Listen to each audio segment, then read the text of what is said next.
Copy-paste function. You can copy within or between layouts. For internal copies, you've got two options. Either use the copy function in the dynamic menu and place the object roughly in the desired area before moving it to the exact position. Or go with the classic Ctrl+C and Ctrl+V combination. This pastes a slightly offset copy.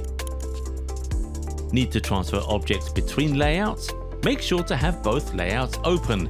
Then select and copy with Ctrl+C, switch to the destination layout and press Ctrl+V. Here you can choose paste in the original coordinates or place it freely where needed.